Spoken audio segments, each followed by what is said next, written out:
All right. Yes, the day before Lag BaOmer.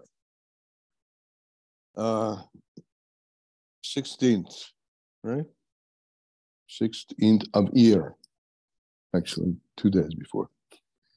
Okay, in terms, first of all, there's a little note here.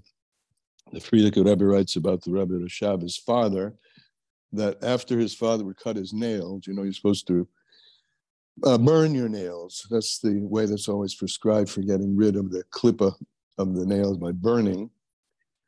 So the Rebbe Rashab would place a small piece of wood amongst them before burning them, I would guess, to make sure that the fire is good and hot enough to burn the nails, my guess.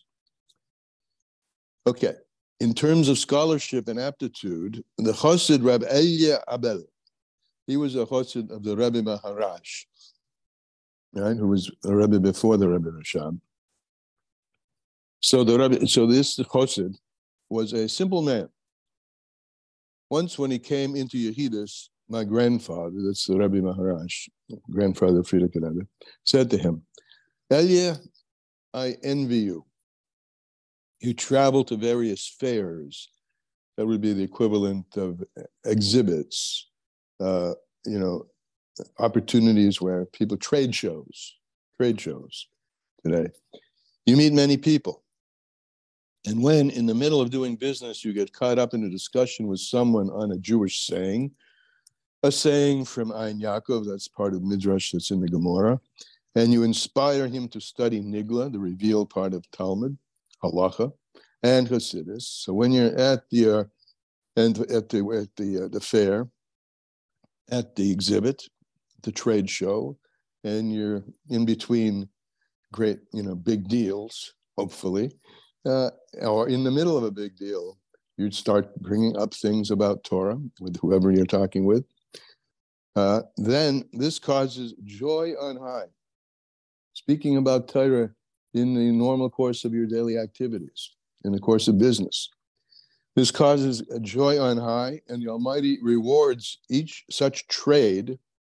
Right? He plays with the word. You're doing trade, right? You're doing business. Now you're doing business with Hashem's business, with the business of Torah and mitzvahs.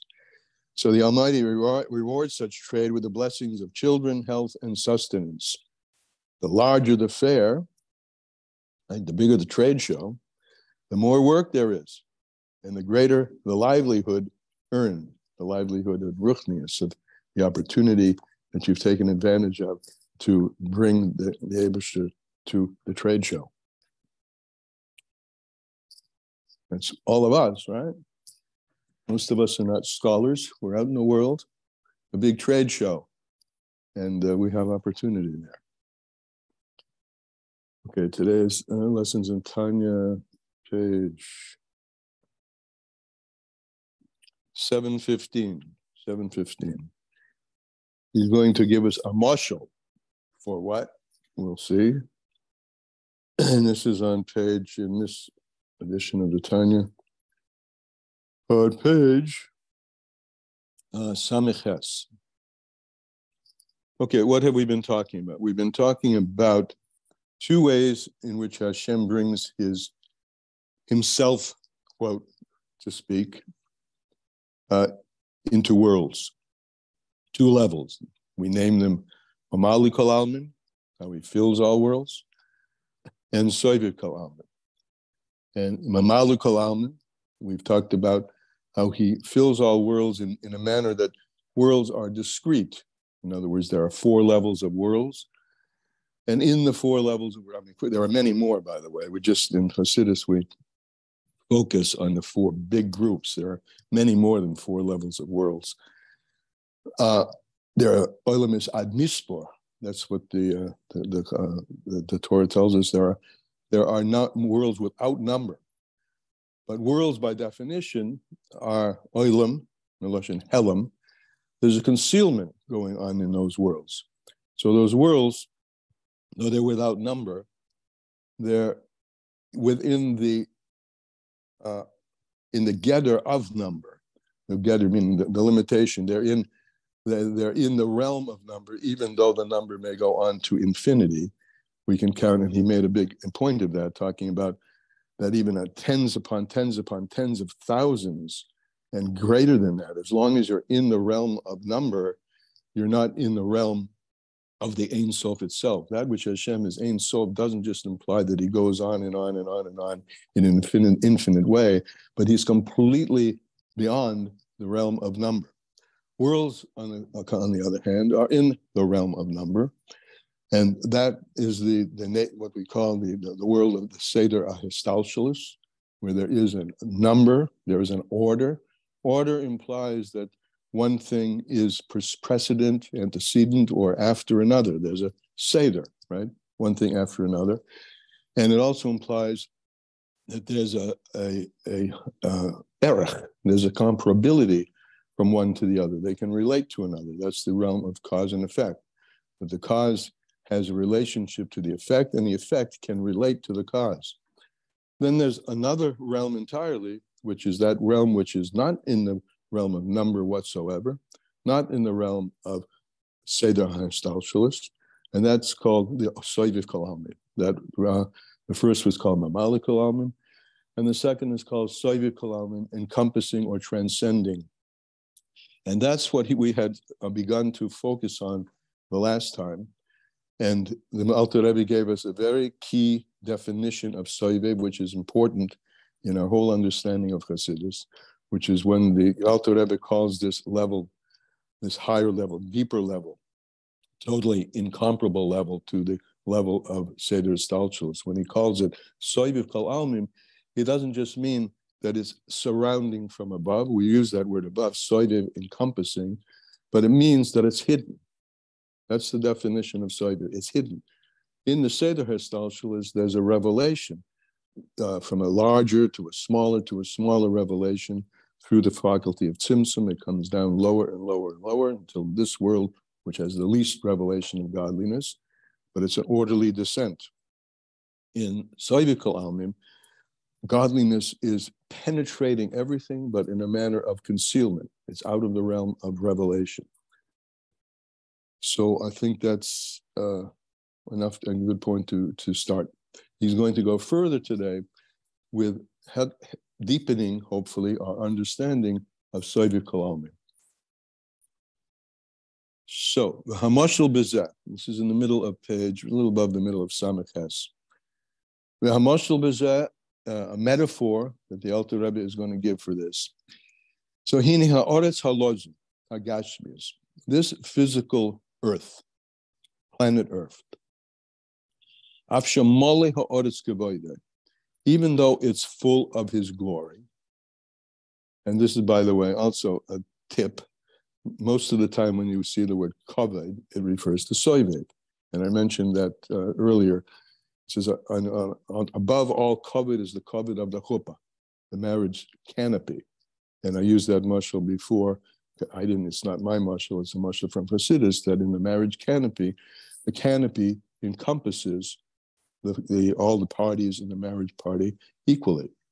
So the world is full of that. The world is full of Or HaSoivim. All the worlds are full of the world of the Or HaSoivim. That new Or HaSoivim is the Or Ein Sof Baruch Hu. It's the infinite light. I fill the heavens and earth, says Hashem. Nevertheless, this manner of filling the worlds doesn't mean that he's enclosed within it in a manner of being revealed and in a flow. Seder Stalshalis is a flow, and that's in fact in the Chassidus of other Rebbeim, it's explained quite well that the whole notion of hispashtus, that there's a flow, is likened like to water in a river. The water moves, the water actually moves, right, from one place to another. If you put I've used this much before, a little flag on a drop of water, you would see that little flag moving downstream in an orderly manner. So in the world of, when Hashem is enclosed within the world in a revealed way, the revelation of Hashpah, that's what we call the Seder HaStalshalis. But when it comes to the Or HaSoivev, there's very little of revelation. There's very little. As you go further down as you go further down the chain in Seder Histalshalis, there's less and less revelation. But nevertheless, there is invested equally in the dirt as there is in the world of Atzilus, this Or HaSoive, which encompasses or penetrates everything equally. That's the Or in Saborach and Nikra Soive Aleha, which is called surrounding all of the worlds. It's surrounding it, and at the same time, we don't mean that it's hovering from above. It's actually b'stoichei mamish. It's within it, albeit in a state of concealment. So soivev is everywhere equally. It's not that there's a hashpah, a flow of it that's flowing in all the worlds in a revealed way. It's the Nor Soiv is not in the main revealed in the world. It flows into the world in a manner of which we call concealment, the Helam, right? So that's the fundamental difference. Or Mamale, which is more or less revealed, more in the higher worlds, less revealed in the lower worlds. But there is a revelation. Soivev is everywhere the same in its concealment. So that's a simple tag that you can think of in Soivev, by definition, it's concealed. Helam behester. That's what he's pointing out here. Helam behester, concealment and not revealed. And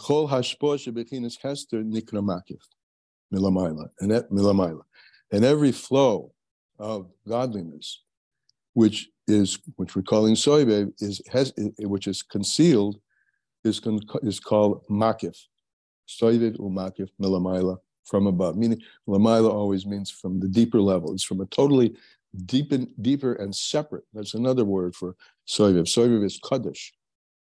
Kaddish umuvdal. Separate, an entirely different gather, an entirely different construct than the Or, which is the function of the Tzimtzum, which is the Seder HaStamshalos.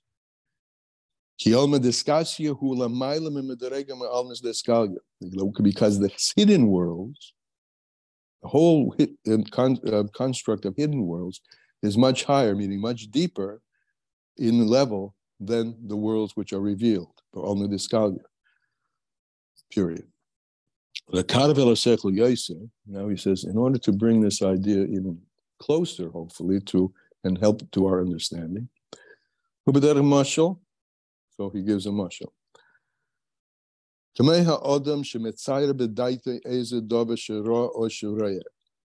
Take a person who imagines in his or her mind something which he saw or which he sees.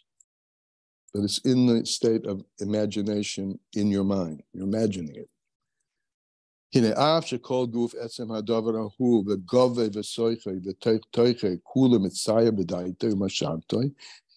although the entirety of the thing, just close your eyes and imagine you have an object on the table. I have a cup on the table.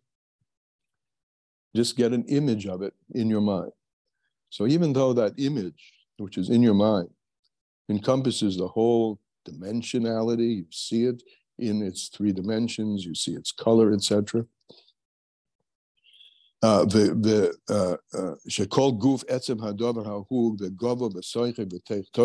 inside, it's outside.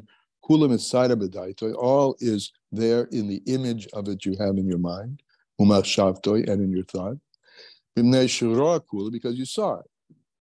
I looked at my cup, and I'm closing my eyes, and I can see the image of my cup in my mind.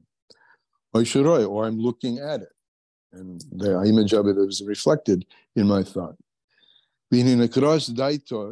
So we call this that which is in your mind of the cup. In my case, the cup. I'm hoping you're doing this while I'm talking, just looking at something, and close your eyes and see the image of it in your mind. So nikros daito makefes adavrahu kulo. So we call that your das, your mind, is encompassing that thing entirely.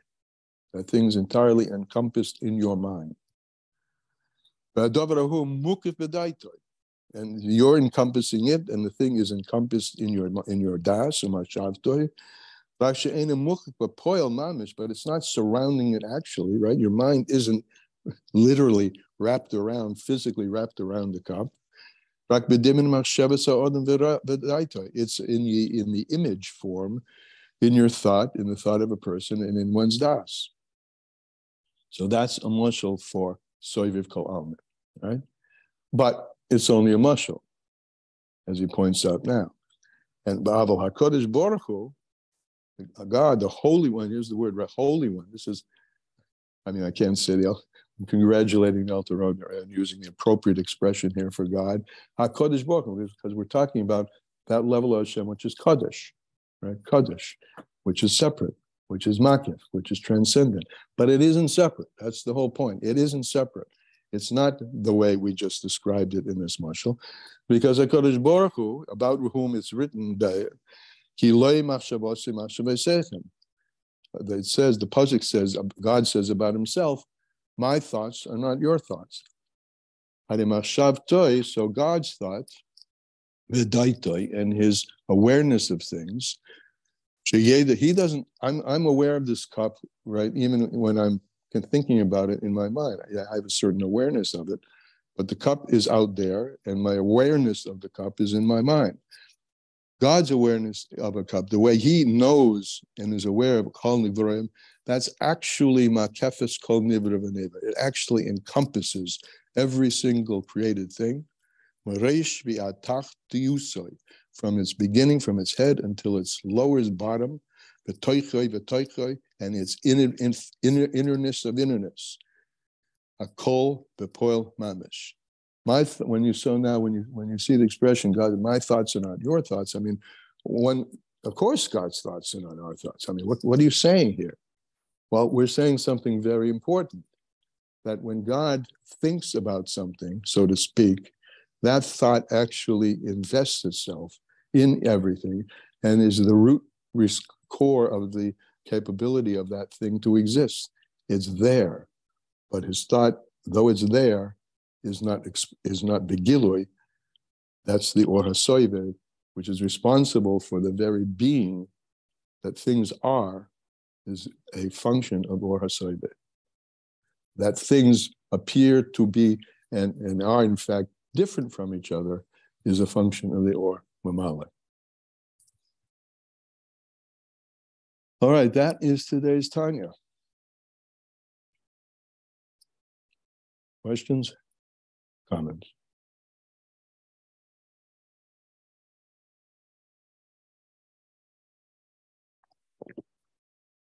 I get to drink from my imaginary cup. I'm just holding imaginary coffee. Anybody? I still, it's Reza. I still don't understand. Reza. Good morning. I still don't understand. The one thing that helped me a little was I once heard that if you would imagine a bottle that is filled with water that is thrown into an ocean, so the ocean would be Soveh and the water in the bottle would be Mamale. Okay, I'm not sure that the water is just as physical as the bottle. So they're on the same plane. The image in my mind was that Soveb is like huge and the earth is just like this bottle that contains some of Hashem's presence. Okay, but it's the hugeness on that I can get. That's actually reflected in a model that I used a lot, which is called, that Freud invented. It's called Freud's iceberg, right? Where the iceberg, where all you see is the tip of the iceberg. That's the conscious level of things.